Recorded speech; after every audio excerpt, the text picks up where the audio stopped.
ಇದರಲ್ಲಿ ಜೇಡಿ ಮಣ್ಣು ಎಂಬುದಾಗಿ KJV ಪುಸ್ತಕದಲ್ಲಿ ಬರೆಯಲ್ಪಟ್ಟಿದೆ. In KJV it has been mentioned mortar. ಜೇಡಿ ಮಣ್ಣು ಸೇಮ್. ಓಕೆ, ಜೇಡಿ ಮಣ್ಣಿನಿಂದ ಅವರು ಅದನ್ನ ಕಟ್ಟಿದ್ರು. ಜೇಡಿ ಮಣ್ಣು ಅಂತ ಹೇಳಿದ್ರೆ ಬಾವಿಯಿಂದ ತೆಗೆಯುವಾಗ ಸಿಗುವಂತ. ಓಕೆ, ಈಗ 4ನೇ ವಾಕ್ಯದಲ್ಲಿ ಏನ್ ಬರೆಯಲ್ಪಟ್ಟಿದೆ ಅಂದ್ರೆ, ಮತ್ತು ಅವರು ಬನ್ನಿರಿ, ಭೂಮಿಯ ಮೇಲೆಲ್ಲ ನಾವು ಚದರಿ ಹೋಗದ ಹಾಗೆ ಆಕಾಶವನ್ನು ಮುಟ್ಟುವ ಒಂದು ಪಟ್ಟಣವನ್ನು, ಗೋಪುರವನ್ನು ನಮಗಾಗಿ ಕಟ್ಟಿಕೊಂಡು ನಾವು ಹೆಸರನ್ನು ಪಡೆಯೋಣ ಅಂದರು. And in the verses 4 they said, go to let us build us a city and a tower whose top may reach unto heaven, and let us make us a name, lest we be scattered abroad upon the face of the whole earth. ಇವರಿಗೆ ಪಟ್ಟಣ, ಈ ಒಂದು ಗೋಪುರವನ್ನು ಕಟ್ಟಿ ಯಾರ ಹೆಸರು ಪಡ್ಕೊಳ್ತಾ ಇದ್ದಾರೆ? ಅವರವರ ಹೆಸರುಗಳನ್ನ ಪಡ್ಕೊಳ್ತಾ ಇದ್ದಾರೆ. Say, when they construct this tower, what they do, they get their own name. ಇಲ್ಲಿ ಕರ್ತನ ಹೆಸರಿನ ಮೇಲೆ ಎತ್ತೋಣ ಎಂಬುದಾಗಿ ಇಲ್ಲ. Here they did not raise the tower in the name of the Lord. ನಾವು ಹೆಸರನ್ನ ಪಡೆಯೋಣ ಎಂಬುದಾಗಿ ಹೇಳಿ ಬರೆಯಲ್ಪಟ್ಟಿದೆ. It is they have a name, make us a name. ಆಮೇಲೆ ಈಗ ನಾವು ಪಟ್ಟಣವನ್ನ ಮತ್ತು ಗೋಪುರವನ್ನ ಕಟ್ಟಿ ನಾವು ಭೂಮಿಯೆಲ್ಲ ಚದರಿ ಹೋಗಬಾರ್ದು. ನಾವೆಲ್ಲರೂ ಒಂದೇ ಸ್ಥಳದಲ್ಲಿ ಇರಬೇಕು. We should not scatter abroad upon the face of the whole earth, and we should construct a city and a tower. ನಾವೆಲ್ಲರೂ ಒಂದೇ ರಾಜ್ಯವಾಗಿರಬೇಕು. We should be a one city. ಆಮೇಲೆ ದೇವರಿಗೆ ಸ್ತೋತ್ರ. ಆಗಿಂದ ಒಂದು ತೀರ್ಮಾನವನ್ನು ಅವರು ಮಾಡ್ಕೊಳ್ತಾರೆ. That decision they make. ಆಮೇಲೆ ಗಮನಿಸ್ರಿ, ಇದು ನಮ್ಮ ಕಾಲಕ್ಕೆ ಯಾವ ರೀತಿಯಾಗಿ ಅದು ಮ್ಯಾಚ್ ಆಗುತ್ತೆ, ಅನ್ವಯಿಸುತ್ತೆ ಅನ್ನೋದನ್ನ ಗಮನಿಸಬೇಕು. We should see how it is matching at this present situation. ಆಮೇಲೆ ದೇವರ ಸ್ತೋತ್ರ. ನಾವು ಇದನ್ನ ಪ್ರಕಟಣೆ ಇಲ್ಲದೆ ಹೋದ್ರೆ ಖಂಡಿತವಾಗಿಯೂ ನಾವು ಸೈತಾನನನ್ನ ಗೆಲ್ಲುವುದಕ್ಕೆ ಸಾಧ್ಯವಿಲ್ಲ.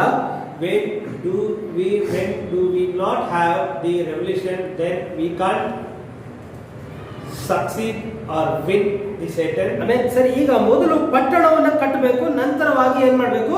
ಗೋಪುರವನ್ನ ಕಟ್ಟಬೇಕು. First they have to build a city, then they have to build a tower. ಇದು ಆ ದಿನದಲ್ಲಿ ಅವರ ಒಂದು ಸಾಧನೆಯಾಗಿತ್ತು. It was the one of the successful thing in this their life. ಆಮೇಲೆ ಲೋಕದಲ್ಲಿ ಅನೇಕರು ಸಾಧನೆ ಮಾಡಬೇಕೆಂಬುದಾಗಿ ಹೇಳಿ ನೆನೆಸ್ತಾರೆ. See, in this world many people are willing to be successful in this life. ಆದ್ರೆ ಇವರು ಮಾಡುವಂತ ಸಾಧನೆ ಒಂದು ದೊಡ್ಡ ಒಂದು ಸಾಧನೆ ಆಗಿದೆ. So this the successful thing which they are doing, it is a very big one. ಕಾರಣ, ನಾವು ಏನಾಗಬಾರ್ದು? ಚದರಿ ಹೋಗಬಾರ್ದು. What is the reason? We should not scatter abroad. ನಾವೆಲ್ಲ ಏನಾಗಿರ್ಬೇಕು? ಒಂದಾಗಿರ್ಬೇಕು. We should be one. ಆಮೇಲೆ ನಾವು ಕೂಡ ಅದನ್ನೇ ನೆನೆಸ್ತೀವಲ್ವಾ? ನಾವು ಕೂಡ ಏನಾಗಿರ್ಬೇಕು? ಒಂದಾಗಿರ್ಬೇಕೆಂಬುದಾಗಿ ನೆನೆಸ್ತೇವೆ. See, same thing we also think about, that we should be one. ಹೇಗೆ ನಮ್ಮ ಕುಟುಂಬ ಒಂದಾಗಿರ್ಬೇಕೆಂಬುದಾಗಿ ನಾವು ನೆನೆಸ್ತೇವೆ. How we think about our family should not be scattered. ನಮ್ಮ ಕುಟುಂಬದಲ್ಲಿರುವಂತಹ ಪ್ರತಿಯೊಬ್ಬರು ಕೂಡ ಸಭೆಗೆ ಬಂದು ಕರ್ತನ ಆರಾಧನೆ ಮಾಡಬೇಕೆಂಬುದಾಗಿ ನಾವು ನೆನೆಸ್ತೇವೆ. See, we think that our whole family should come and to praise and worship the Lord at one place. ನಾವೆಲ್ಲರೂ ಒಂದೇ ಕಡೆ ಇದ್ದು ದೇವರನ್ನ ಆರಾಧನೆ ಮಾಡಬೇಕು, ಆತನ ಮಹಿಮೆ ಪಡಿಸಬೇಕು, ಆತನ ನಾಮವನ್ನು ಕೊಂಡಾಡಬೇಕೆಂಬುದಾಗಿ ನಾವು ಬಯಸ್ತೇವೆ. See, we think that we should to praise and worship the Lord with the family at one place. ಅನೇಕರ ಕುಟುಂಬದಲ್ಲಿ ಇದು ಸಾಧ್ಯವಿಲ್ಲ. ಯಾಕಂತ ಹೇಳಿದ್ರೆ ಅವರು ದೇವರಿಗೆ ಸ್ತೋತ್ರ ಏನ್ ಮಾಡ್ತಾರೆ? ಯಾವುದಾದ್ರೂ ಒಂದು ಜಾಬ್ ಇದೆ ಅಂತ ಹೇಳಿ ಅವ್ರು ಏನ್ ಮಾಡ್ತಾರೆ? ಹಲವಾರು ಊರುಗಳಿಗೆ ಹೋಗಿ ಅವರು ಇರ್ತಾರೆ. In many of the people families it is not possible, because many of the people have their own job, so they go abroad. ಕೆಲಸಕ್ಕಾಗಿ ಅಮೆರಿಕ ಹೋಗ್ತಾರೆ, ಜಪಾನ್ ಹೋಗ್ತಾರೆ, ಜರ್ಮನಿ ಹೋಗ್ತಾರೆ, ಸೌದಿ ಹೋಗ್ತಾರೆ, ಈ ತರ ಅನೇಕ ಸ್ಥಳಗಳಿಗೆ ಅವರು ಹೋಗ್ತಾರೆ. See, they go to different types of countries like America, China, Japan, everything to work. ಎಲ್ಲ ಕಡೆಗೂ ಅವರು ಹೋಗ್ತಾರೆ. Everywhere they go. ಇವರೆಲ್ಲ ಏನಾಗಿದ್ದಾರೆ ಅಂತ ಹೇಳಿದ್ರೆ, ಇವರು ಒಂದಾಗಿಲ್ಲ. ಇವರೆಲ್ಲ ಹೇಗಿದ್ದಾರೆ? ಚದರಿಸಲ್ಪಟ್ಟಿದ್ದಾರೆ. See how they are being one and they are being scattered. ಆಮೇಲೆ ನಮ್ಮ ಕುಟುಂಬ ಏನಾಗಬೇಕು, ಎತ್ತಲ್ಪಡುವಿಕೆ ಸಮಯದಲ್ಲಿ ಒಂದಾಗಿರಬೇಕು. See, our family should be in one at the time of rapture. ಇಸ್ರಾಯೇಲರು ಐಗುಪ್ತದಲ್ಲಿ ಇರಬೇಕಾದ್ರೆ ಹಲವಾರು ಕಡೆಗಳಲ್ಲಿ ಅವರು ಚದರಿದ್ರು. The Israel people, when they were in Egypt, ಅವರಿಗೆ they had been fully scattered. ಆದ್ರೆ ಅವರಿಗೆ ಪ್ರಯಾಣವು ಆರಂಭಿಸುವಾಗ ಅವರು ಎಲ್ಲಿ ಸೇರಿದ್ರು? ಗೋಷೆನ್ಗೆ ಸೇರಿದ್ರು ಎಂಬುದಾಗಿ ನಾವು ನೋಡ್ತೇವೆ. When they started their journey, where they united, they were united in the place called Goshen. ಅವರಿಗೆ ಈ ಎಕ್ಸಡಸ್ ಇಲ್ಲಂದ್ರೆ ಈ ಒಂದು ಪ್ರಯಾಣ ಆರಂಭಿಸುವಾಗ ಅವರೆಲ್ಲರೂ ಒಂದೇ ಕಡೆ ಸೇರಿದ್ರು. See, when the journey, the Exodus was started, they were being united at one place. ನಂತರ ಅವರು ಪಸ್ಕ ಕುರಿಯನ್ನ ತಿಂದು ಅವರು ಏನ್ ಮಾಡಿದ್ರು, ಐಗುಪ್ತವನ್ನ ಬಿಟ್ಟು ಹೋದ್ರು ಎಂಬುದಾಗಿ ನಾವು ನೋಡ್ತೇವೆ. After that, they did the Passover and they continued their journey. ಆಮೇಲೆ ದೇವರಿಗೆ ಸ್ತೋತ್ರ. ಹಾಗಾದ್ರೆ ಒಂದೇ ಸ್ಥಳದಲ್ಲಿ ನಾವು ನಮ್ಮ ಕುಟುಂಬ ಇದ್ದು ದೇವರನ್ನ ಆರಾಧನೆ ಮಾಡಬೇಕು. So in one place we should praise and worship the Lord. ನಾವು ಚದರಿಸಲ್ಪಡಬಾರದು. We should not be scattered. ಅನೇಕರು ಹಿಂಜಾರಿ ತಪ್ಪಾದ ಉಪದೇಶಕ್ಕೆ ಹೋಗಿದ್ದಾರೆ. See, many people are backslided. ಕೆಲವೊಂದು ಕುಟುಂಬಗಳಲ್ಲಿ ಮಕ್ಕಳು ಏನಾಗಿದ್ದಾರೆ, ತಪ್ಪಾದ ಒಂದು ಮಾರ್ಗಕ್ಕೆ ಹೋಗಿರ್ತಾರೆ. In some people's house, what has been happened? They have gone into the sinful life. ಪಾಪಗಳಲ್ಲಿ ತೊಡಗಿದ್ದಾರೆ. They have been started their sinful life. ಅದೆಲ್ಲ ಏನಾಗಿದೆ ಅಂದ್ರೆ ಚದರಿಸಲ್ಪಟ್ಟಿದೆ. What has happened? That and all been scattered. ಆಮೇಲೆ ದೇವರಿಗೆ ಸ್ತೋತ್ರ. ಆದ್ರೆ ನಾವೆಲ್ಲರೂ ಎಲ್ಲಿ ಬರಬೇಕು? ರಕ್ತದ ಕೆಳಗೆ ಬರಬೇಕು. So from where should we come? We should come under the blood. ಆಮೇಲೆ ಅನೇಕ ಕುಟುಂಬಗಳಲ್ಲಿ ಅದು ಇಲ್ಲ. In many of the families it is not there. ಹಾಗೆ ಇರಬಾರದು. That should not be happen. ಆಮೇಲೆ ನಾವೆಲ್ಲರೂ ಒಂದೇ ಮೆಸೇಜ್ ನಲ್ಲಿ ಬರಬೇಕಾಗಿದೆ. See, we should come in one message. ಎಲ್ಲರೂ ಕೂಡ ಆತ್ಮಿಕರಾಗಿರಬೇಕಾಗಿದೆ ಕುಟುಂಬದಲ್ಲಿ. So everyone should be spiritual. ಎಲ್ಲರೂ ಕರ್ತನಾದ ಯೇಸು ಕ್ರಿಸ್ತರ ಹೆಸರಿನಲ್ಲಿ ದೀಕ್ಷಾಸ್ನಾನವನ್ನು ತೆಗೆದುಕೊಳ್ಳಬೇಕಾಗಿದೆ. Everyone should be taken the baptism of Lord Jesus Christ. ಆಮೇಲೆ ಎಲ್ಲರೂ ಎತ್ತಲ್ಪಡುವಿಕೆಯಲ್ಲಿ ಭಾಗವಹಿಸಬೇಕಾಗಿದೆ. So everyone should get into the rapture. ಇದೇ ನಮ್ಮ ಆಸೆ. This is our will. ಆಮೇಲೆ ದೇವರಿಗೆ ಸ್ತೋತ್ರ. ಲೋಕ ಏನಾಗಿದೆ ಅಂದ್ರೆ ಅದು ವ್ಯರ್ಥವಾಗಿದೆ. See, the world has become vain. ಎಷ್ಟು ಸಂಪಾದನೆ ಮಾಡಿದ್ರು, ಎಷ್ಟು ಸ್ವತ್ತನ್ನು ಸೇರಿಸಿದ್ರು, ಎಲ್ಲವೂ ಕೂಡ ಏನು ವ್ಯರ್ಥ ವ್ಯರ್ಥ ವ್ಯರ್ಥ. See, how much we earn money, everything it's vain. ಆಮೇಲೆ ದೇವರ ಸ್ತೋತ್ರ. ಆದ್ರೆ ಇವೆಲ್ಲವೂ ನಮಗೆ ಬೇಕಾದಂತ ವಿಷಯಗಳೇ. Everything it is very essential. ಆದ್ರೆ ನಾವು ಏನಾಗಿರಬಾರ್ದು, ಚದರಿರಬಾರ್ದು. But we should not be scattered. ಆಮೇಲೆ ಇದು ಯಾವುದು ಕೂಡ ನಮಗೆ ತೃಪ್ತಿಯನ್ನು ಉಂಟು ಮಾಡುವುದಿಲ್ಲ. See, these things doesn't fulfill us. ನಮಗೆ ತೃಪ್ತಿಯನ್ನು ಉಂಟು ಮಾಡುವುದು ಏನು? ಅದು ರಕ್ಷಣೆಯ ಆನಂದವಾಗಿದೆ. Only the fulfillment which give in our life, that is the salvation. ಆದ್ರೆ ದೇವರು ನಮಗೆ ಕೊಡುವಂತ ಈ ಪ್ರಕಟಣೆಯಾಗಿದೆ. That is the revelation which Lord gives. ಆಮೇಲೆ ನಾವು ದೇವರ ಪ್ರಕಟಣೆಯಲ್ಲಿ ನಾವು ಆನಂದ ಪಡ್ತಾ ಇದ್ದೇವೆ. We are being joyful in this revelation. ನಾವು ಮುಖ್ಯತ್ವವನ್ನು ಕೊಡೋದು ಯಾವುದಕ್ಕಾಗಿ? ದೇವರ ವಾಕ್ಯಕ್ಕೆ. We are giving importance to the word. ಆಮೇಲೆ ದೇವರಿಗೆ ಸ್ತೋತ್ರ. ಆದ್ದರಿಂದ ನಮ್ಮ ಕುಟುಂಬದವರು ಏನಾಗಬೇಕು? ಆ ರಾಜ್ಯವನ್ನ ಪ್ರವೇಶಿಸಬೇಕು. See, our family should attain that kingdom. ಲೋಕದ ರಾಜ್ಯಗಳಲ್ಲಿ ಏನಾಗುತ್ತೆ? ಅಳಿದು ಹೋಗುತ್ತೆ. So the worldly kingdom will be destroyed. ದೇವರು ನಮಗೆ ಎಂದೆಂದೂ ಇರುವಂತ ಒಂದು ರಾಜ್ಯವನ್ನು ನಮಗೆ ಕೊಡ್ತೇನೆ ಅಂತ ವಾಗ್ದಾನ ಮಾಡಿದ್ದಾನೆ. The Lord has told that He will give a kingdom which will not be destroyed. ಅದು ಯಾರಿಗೆ ಕೊಡಲ್ಪಡುತ್ತೆ? ಆತನ ಸಂತತಿಗೆ ಕೊಡಲ್ಪಡುತ್ತೆ. ಆತನ ಸಂತತಿ ಯಾರು ಅಂದ್ರೆ ಅದು ನಾವುಗಳೇ ಆಗಿದ್ದೇವೆ. Hallelujah. The kingdom which He has to give, that will be given to His people, is only His people. ನಾವು ಮಾತ್ರವೇ ಹೋಗೋದಿಲ್ಲ, ನಮ್ಮ ಕುಟುಂಬದವರು ಕೂಡ ನಮ್ಮೊಂದಿಗೆ ಬರಬೇಕಾಗಿದೆ. It is that we are that people. Not only we go, we will go with our family also. ಅದೇ ನಮ್ಮ ಗುರಿಯಾಗಿದೆ. That is our target. ಆ ಗುರಿ ಇಲ್ಲದವರು ಏನಲ್ಲ, ಅವರು ಆತ್ಮಿಕರಾಗಿರೋದಕ್ಕೆ ಸಾಧ್ಯವಿಲ್ಲ. When they don't have that target, that people are cannot become a spiritual. ಈಗ ನಾವು ಈ ಲೋಕದಲ್ಲಿ ಇದ್ದೇವೆ. See, we are into this world. ಹಾಗಾದ್ರೆ ಈ ಲೋಕದಲ್ಲಿ ಇರಬೇಕಾದ್ರೆ ನಮ್ಮನ್ನ ಏನ್ ಮಾಡ್ಕೋಬೇಕು? ಸರಿಪಡಿಸ್ಕೊಳ್ಬೇಕಾಗಿದೆ. When we are into this world, what we have to do? We have to change ourselves. ಆಮೇಲೆ ಆದ್ರೆ ನಿಮ್ರೋದನು ಅವನ ಜನರು ಏನಂದುಕೊಂಡ್ರು ಅಂತ ಹೇಳಿದ್ರೆ ಒಂದು ದೊಡ್ಡ ರಾಜ್ಯವನ್ನ ಸ್ಥಾಪಿಸಬೇಕಂತ ಅಂದ್ಕೊಂಡ್ರು. See, the king Nimrod, what is his plan was to create a big city. ಒಂದು ಗೋಪುರವನ್ನು ಕಟ್ಟಬೇಕು. And he was to build a tower. ಈ ಗೋಪುರವನ್ನ ಕಟ್ಟಿ ಈ ಗೋಪುರದ ಸುತ್ತಲೂ ನಾವೇನ್ ಮಾಡಬೇಕು? ವಾಸ ಮಾಡಬೇಕು. See, we should create a tower and we should live around this tower.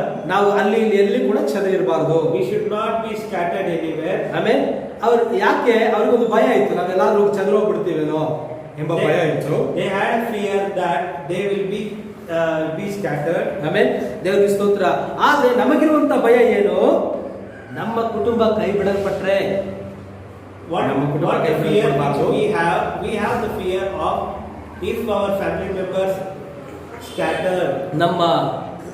ನಮ್ಮ ಯೌವನಸ್ಥ ಹೆಣ್ಣು ಮಕ್ಕಳು ಇಲ್ಲ ಗಂಡು ಮಕ್ಕಳು ಅವರೇನಾಗಬಾರ್ದು? ವಾಕ್ಯದಿಂದ ದೂರ ಹೋಗಬಾರ್ದು. Our youth children should not go out of the world. ಆಮೇಲೆ ದೇವರ ವಾಕ್ಯ ಈ ರೀತಿಯಾಗಿ ಹೇಳ್ತದೆ, ಒಬ್ಬ ಮನುಷ್ಯ ಲೋಕವನ್ನೆಲ್ಲ ಸಂಪಾದನೆ ಮಾಡಿಕೊಂಡ್ರು ಅವನ ಆತ್ಮ ನಷ್ಟಪಡಿಸಿಕೊಂಡ್ರೆ ಅವನಿಗೆ ಲಾಭವೇನು? The word says, if he gets everything in this world and if he doesn't fulfill his soul, or if his soul is not, ಅವನ ಆತ್ಮ ನಷ್ಟಪಡಿಸಿಕೊಂಡ್ರೆ when his soul is in vain, ಅವನಿಗೆ ಲಾಭ ಏನು? what is the value? ಆಮೇಲೆ ಹಾಗಾದ್ರೆ ಆತ್ಮಕ್ಕೆ ಎಷ್ಟು ಬೆಲೆ ಇದೆ? So for the soul it is very much value. ಆಮೇಲೆ ಹಾಗಾದ್ರೆ ಆತ್ಮಕ್ಕೆ ಎಷ್ಟು ಬೆಲೆ ಇದೆ ಅನ್ನೋದನ್ನ ನಾವು ಕಂಡುಹಿಡ್ಕೊಳ್ಬೇಕು, ನಾವು ಅದನ್ನ ತಿಳ್ಕೊಳ್ಬೇಕು. See, we should find out that soul as it is very precious. ಆತ್ಮಕ್ಕೆ ಬೆಲೆ ಇದೆಯಾ ಇಲ್ವಾ ಅದನ್ನ ತಿಳ್ಕೊಳ್ಳದೆ ಹೋದ್ರೆ ನಾವು ಇನ್ನೂ ಸತ್ಯದಲ್ಲಿ ಇನ್ನೂ ನಿಂತ್ಕೊಂಡಿಲ್ಲ ಎಂಬುದಾಗಿ ಅರ್ಥ. When we think that the soul doesn't have value, then we are not into the truth. ಈ ಆತ್ಮದ ಬೆಲೆ ಎಷ್ಟು? ಈ ಆತ್ಮದ ಬೆಲೆ ಎಷ್ಟು? ಈ ರೀತಿಯಾದ 10 ಕೋಟಿ ಲೋಕವನ್ನ ಸೇರಿಸಿದರೂ ಈ ಆತ್ಮದ ಬೆಲೆಯನ್ನ ಕಟ್ಟೋದಕ್ಕೆ ಆಗೋದಿಲ್ಲ. What is the value of this soul?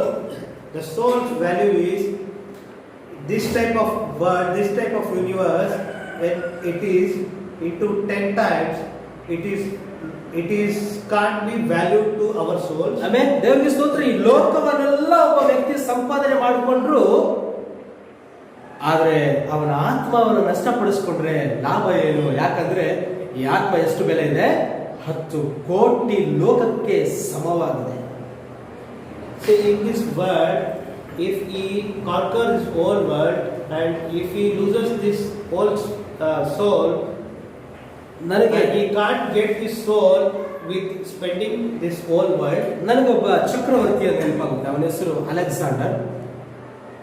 Alexander ಚಕ್ರವರ್ತಿ. And there was a king called Alexander. ಆಮೇಲೆ ಈ ಅಲೆಕ್ಸಾಂಡರ್ ಏನ್ ಮಾಡಿದ ಅಂತ ಹೇಳಿದ್ರೆ, ಅವರು ಎಲ್ಲಾ ಕಡೆಗಳಲ್ಲೂ ಹೋಗಿ ರಾಜ್ಯಗಳನ್ನ ಗೆದ್ದು ತನ್ನ ವಶ ಮಾಡಿಕೊಂಡು ಆ ರಾಜ್ಯವನ್ನ ತನ್ನ ವಶದಲ್ಲಿ ಇಟ್ಕೊಂಡಿದ್ದ. So this Alexander went throughout this world and conquered this world, and he has kept under his hands. ಆದ್ರೆ ಅವನು ಸಾಯ್ಬೇಕಾದ್ರೆ ಒಂದು ಮಾತನ್ನ ಹೇಳ್ತಾನೆ, ನಾನು ಈ ಲೋಕವನ್ನೆಲ್ಲ ಸಂಪಾದನೆ ಮಾಡಿದ್ದೀನಿ, ಈ ಲೋಕವೆಲ್ಲ ಈಗ ನನ್ನ ಕೈ ವಶದಲ್ಲಿದೆ, ಆದ್ರೆ ನಾನೀಗ ಹೋಗ್ತಾ ಇದ್ದೀನಿ, ನಾನೀಗ ಹೋಗ್ತಾ ಇರುವಾಗ ಏನಿಲ್ಲ, ಈ ಲೋಕವನ್ನ ತೆಗೆದುಕೊಂಡು ಹೋಗ್ತಾ ಇಲ್ಲ ಎಂಬುದಾಗಿ ಹೇಳಿದ.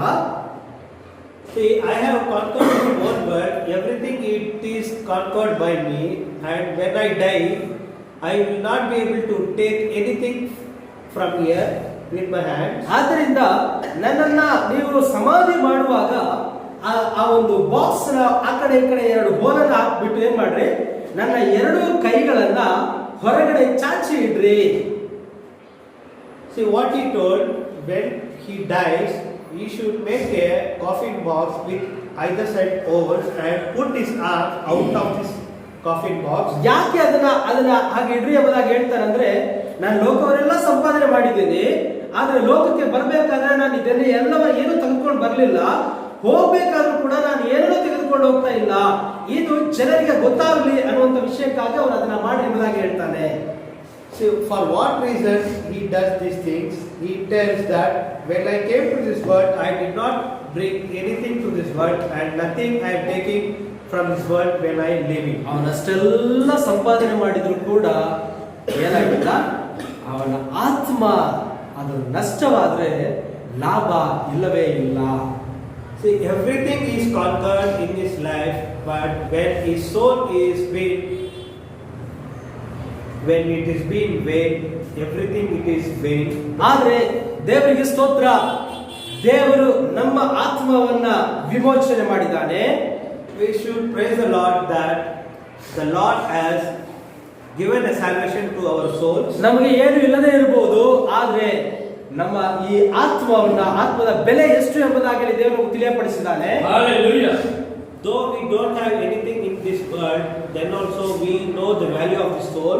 ಈ ಲೋಕದವರೆಲ್ಲ ನೀವು ಅಲ್ಲಿಯವರು ಎಂಬುದಾಗಿ ಆತ್ಮನಿಗೆ ತಿಳಿಯಪಡಿಸಿದ್ದಾನೆ.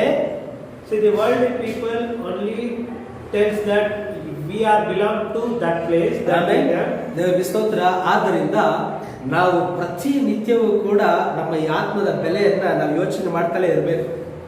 So in every day, each and every in our lifetime, we should see the value of the soul. ಸರಿ, ಈಗ ಅವರು ನಾವು ಎಲ್ಲಿಯೂ ಕೂಡ ಏನಾಗಬಾರ್ದು, ಚಂದ್ರ ಹೋಗಬಾರ್ದು ಎಂಬುದಾಗಿ ಅಂದುಕೊಂಡ್ರು.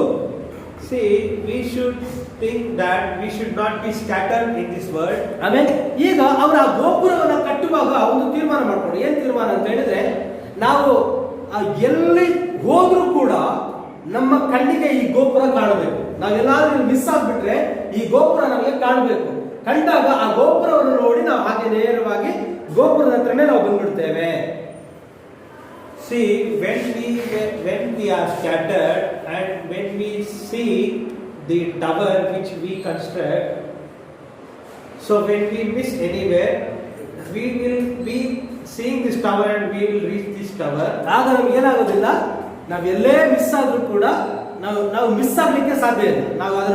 ನಾವೆಲ್ಲಾದ್ರೂ ಕಳೆದೋಗಿ ಅಂತ ಅನ್ಕೊಂಡ್ರೆ ನಾವು ತಿರುಗಿ ನಾವು ನೋಡುವಾಗ ಆ ಗೋಪುರ ನಮಗೆ ಕಾಣ್ತಾ, ನಾವು ಸೀದಾ ನೋಡ್ತಾ ಆ ಗೋಪುರದನ್ನ ನೋಡ್ತಾ ನಾವು ಬಂದ್ಬಿಡ್ತೇವೆ.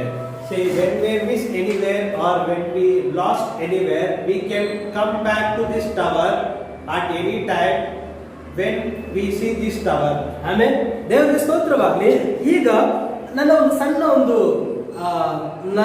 ಜೀವನದಲ್ಲಿ ನಡೆದ ಒಂದು ಸಣ್ಣ ಘಟನೆ ನನಗೆ ನೆನಪಾಗ್ತದೆ. ಅದೇನಂತ ಹೇಳಿದ್ರೆ, ಒಂದು ಸಾರಿ ನಾನೊಂದು ಫಾರೆಸ್ಟ್ ಒಳಗೆ ಹೋಗುವಾಗ ನನಗೆ ಅಲ್ಲಿ ದಾರಿನೇ ಮಿಸ್ ಆಗ್ಬಿಡ್ತು. See, once brother was in his lifetime, what has happened when he went into a forest. Amen. And he lost his way. ಆದ್ರೆ ಅದೊಂದು ದೊಡ್ಡ ಒಂದು ಕಾಡು, ಆ ಕಾಡು ಮಧ್ಯದಲ್ಲಿ ಒಂದು ಸಣ್ಣ ಒಂದು ಕಾಲು ದಾರಿ ಇದೆ. ಆ ಕಾಲು ದಾರಿಯಲ್ಲೇ ಹೋಗ್ಬಿಟ್ಟು ಅಲ್ಲೊಂದು ಹೊಳೆ ಇದೆ. ಆ ಹೊಳೆಗೆ ಮೊದಲೆಲ್ಲ ಸೇತುವೆ ಎಲ್ಲ ಇರಲಿಲ್ಲ, ಒಂದು ಶಂಕ ಎಂಬುದಾಗಿತ್ತು. ಅದ್ರ ಮೇಲೆ ದಾಟ್ಬಿಟ್ಟು ಆ ಕಡೆ ಹೋಗ್ಬೇಕಾಗಿತ್ತು. See, there was a small pathway which one person can go, and at that time there was no bridge to cross the tank pond, so they have to walk on a small way. ಅದು ದೊಡ್ಡ forest ಕೂಡ, ದೊಡ್ಡ ಕಾಡು, and it was a big forest. ಸರಿ, ಆ ಕಾಡಲ್ಲಿ ಹೋಗ್ಬೇಕಾದ್ರೆ ಆ ದಾರಿ ಏನಾಗ್ಬಿಡ್ತು, ಅಲ್ಲಿ ನನಗೆ ಸ್ವಲ್ಪ ಹೆಚ್ಚು ಕಡಿಮೆ ಆಗಿದ್ರಿಂದ ಬೇರೆ ಒಂದು ಮಾರ್ಗದಲ್ಲಿ ನಾನು ಹೋಗ್ಬಿಟ್ಟೆ. See, what has happened? Slightly I was distracted and my way was distracted and I went into a different route. ಹೋಗ್ತಾ ಹೋಗ್ತಾ ಹೋಗ್ತಾ ತುಂಬಾ ದೊಡ್ಡ ಒಂದು ಕಾಡೊಳಗೆ ನಾನು ಹೋಗಿದ್ದೀನಿ. ಅಲ್ಲಿ ಏನು ಕೂಡ ನನಗೆ ಕಾಣ್ತಾ ಇಲ್ಲ. ಬೆಳಗ್ಗೆ ಹೋದವನು ಸಂಜೆ ಆದ್ರೂ ಕೂಡ ನನಗೆ ದಾರಿ ಗೊತ್ತಾಗ್ತಾ ಇಲ್ಲ. See, while going, what has happened? At the time of going, it was full of evening and he could not find the place to come back. ತುಂಬಾ ಭಯ ಆಯ್ತು. ದೇವರೇ, ನಾನು ಎಲ್ಲಿ ಸಿಕ್ಕಾಕೊಂಡ್ಬಿಟ್ಟೆ, ಎಲ್ಲ ಹೋಗ್ಬಿಟ್ಟೆ ಅಂತ ಭಯ ಆಯ್ತು. So immediately he was very fear that where I got stuck.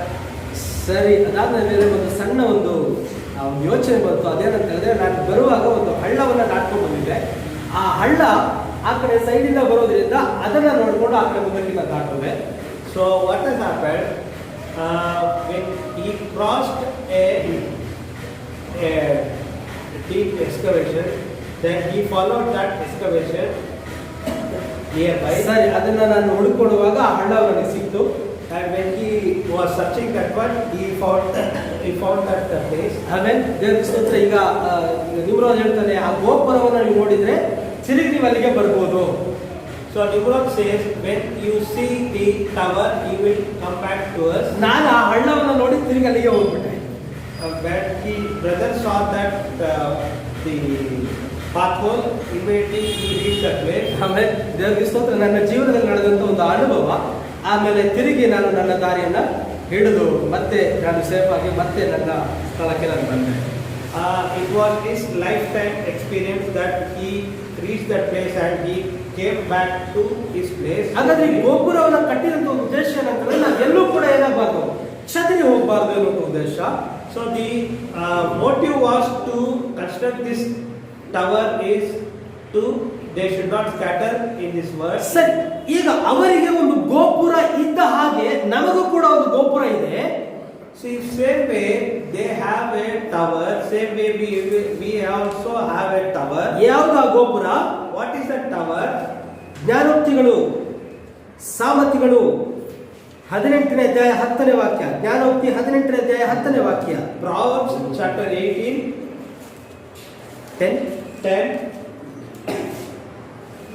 The name of the Lord is a strong tower. The righteous are going into and is safe. ಕರ್ತನ ನಾಮವು ಬಲವಾದ ಬುರುಜು, ನೀತಿವಂತನು ಅದರೊಳಗೆ ಓಡಿ ಹೋಗಿ ಭದ್ರವಾಗಿರುವನು. ಹಲ್ಲೆಲೂಯಾ. ಸರಿ, ಅದನ್ನ ತಮಿಳಲ್ಲೂ ಕೂಡ ಒಂದ್ಸರಿ ಓದಿ. கர்த்தரின் நாமம் பலத்த துருகம், நீதிமான் அதற்குள் ஓடி சுகமாயிருப்பான். ಆಮೇಲೆ ನಮಗೊಂದು ಗೋಪುರವಿದೆ, ಒಂದು ಟವರ್ ಇದೆ. ಆ ಟವರ್ ಯಾವುದು ಅಂತ ಹೇಳಿದ್ರೆ ಅದು ಕರ್ತನ ಹೆಸರಾಗಿದೆ. Hallelujah. See, we have a strong tower. The name of the Lord is a strong tower. And righteous run into it and is safe. ಆಮೇಲೆ ದೇವರಿಗೆ ಸ್ತೋತ್ರ. ಅದು ಹೇಗಿದೆ, ಇಂಗ್ಲಿಷ್ ಅಲ್ಲಿ ತುಂಬಾ ಚೆನ್ನಾಗಿದೆ. ಸ್ಟ್ರಾಂಗ್ ಟವರ್, ಅದು ಒಂದು ಶಕ್ತವಾದಂತ ಒಂದು ಗೋಪುರವಾಗಿದೆ. ಯಾವುದು? ಕರ್ತನ ಹೆಸರು, ಕರ್ತನ ನಾಮ, ಅದು ನಮ್ಮ ಒಂದು ಟವರ್ ಆಗಿದೆ. If you see that it's a strong tower and it is his name.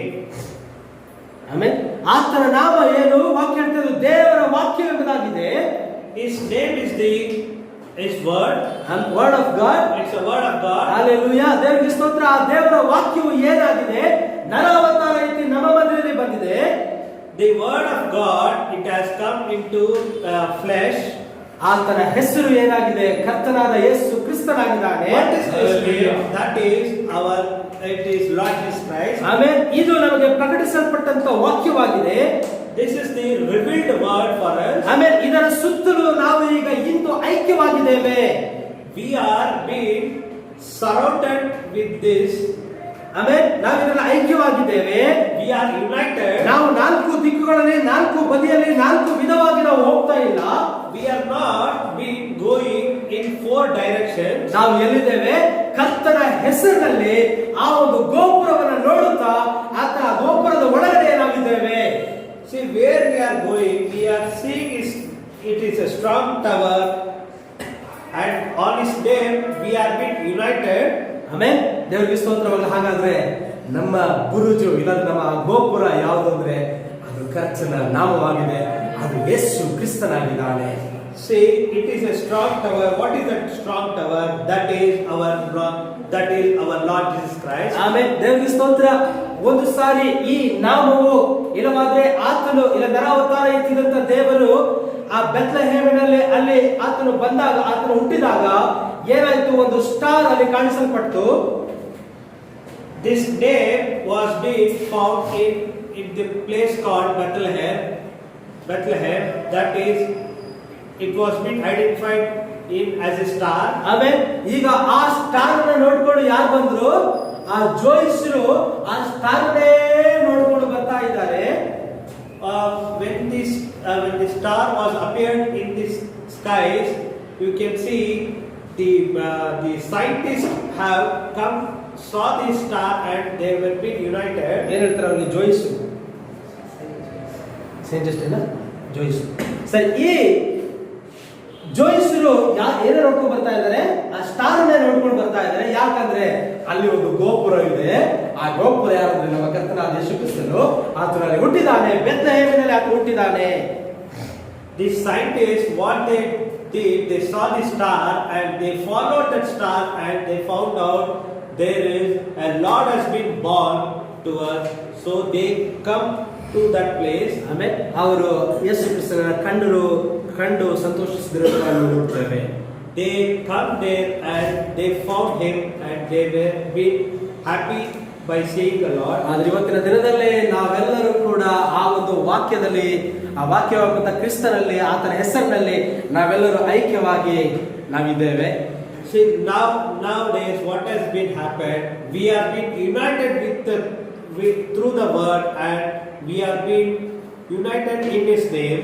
ಆತನ ಹೆಸರು ನಮಗೆ ಪ್ರಕಟಿಸಲ್ಪಟ್ಟಿದೆ And his name is being revealed. ಆಮೇಲೆ ಆತನ ಹೆಸರಿನಲ್ಲೇ ಇದನ್ನ ನಾವು ಜೀವಿಸ್ತಾ ಇದ್ದೇವೆ. We are living in his name. ವಾಕ್ಯವು ಹೇಳ್ತಾ ಇದೆ, ಎಲ್ಲಿ ಇಬ್ಬರು ಮೂವರು ನನ್ನ ಹೆಸರಿನಲ್ಲಿ ಎಲ್ಲಿ ಕೂಡಿ ಬಂದಿದ್ದಾರೆ ಅಲ್ಲಿ ನಾನಿದ್ದೇನೆ ಎಂಬುದಾಗಿ ಕರ್ತನು ಹೇಳಿದ್ದಾನೆ. The word says, wherever 2-3 people are united in my name, I will be available. ಎಲ್ಲಿ ಆತನ ಹೆಸರಿನಲ್ಲಿ ನಾವಿರುವಾಗ ಆತನು ನಮ್ಮ ಮಧ್ಯದಲ್ಲಿದ್ದಾನೆ. When we are into his name, then only the Lord presence is with us. ನಾವು ಪದವಿಗಳಲ್ಲಿದ್ರೆ ಆತನು ಅಲ್ಲಿ ಇರುವುದಕ್ಕೆ ಸಾಧ್ಯವಿಲ್ಲ. When we are in the titles, his name, his presence will not be there. ಆದ್ರೆ ಇವತ್ತಿನ ದಿನದಲ್ಲಿ ಎಲ್ಲರೂ ಕೂಡ ಟೈಟಲ್ ಅಲ್ಲಿ, ಆ ಪದವಿಗಳಲ್ಲಿ ಇದ್ದಾರೆ. See, today in this world, everyone are in the titles. ಆಮೇಲೆ ಪದವಿಗಳಲ್ಲಿ ಇದ್ದುಕೊಂಡು ಏನ್ ಹೇಳ್ತಾ ಇದ್ದಾರೆ? ನಮ್ಮೊಂದಿಗೆ ಯಾರಿದ್ದಾರೆ? ಯೇಸು ಸ್ವಾಮಿ ಇದ್ದಾರೆ ಎಂಬುದಾಗಿ ಹೇಳ್ಕೊಳ್ತಾ ಇದ್ದಾರೆ. Many people say they are living in titles and they say that the Lord Jesus Christ is with us. ಆಮೇಲೆ ಆದ್ರೆ ದೇವರ ಸ್ತೋತ್ರ, ಆ ಹೆಸರನ್ನ ಇಟ್ಕೊಂಡು ಪ್ರಾರ್ಥನೆ ಮಾಡ್ತಾರೆ, ಅದ್ಭುತಗಳನ್ನ ಮಾಡ್ತಾರೆ, ದೆವ್ವಗಳನ್ನೆಲ್ಲ ಬಿಡಿಸ್ತಾರೆ. See, with this name, what they are doing all miracles. They are chasing Satan. They are curing sick.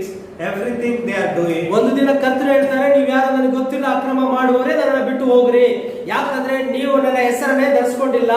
One day he says that you are the people unfaithful, ungrateful to me.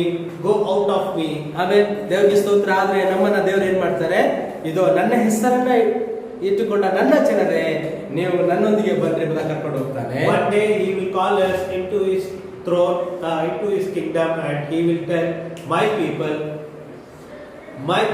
come into my kingdom. ಆಮೇಲೆ ದೇವರಿಗೆ ಸ್ತೋತ್ರ. ಈಗ ನಾವು ಆತನ ಹೆಸರಾಗಿರುವಂತ ಆ ಒಂದು ಒಳ್ಳೆ ವಸ್ತ್ರವನ್ನ ನಾವು ಉಟ್ಕೊಂಡಿದ್ದೇವೆ. Today we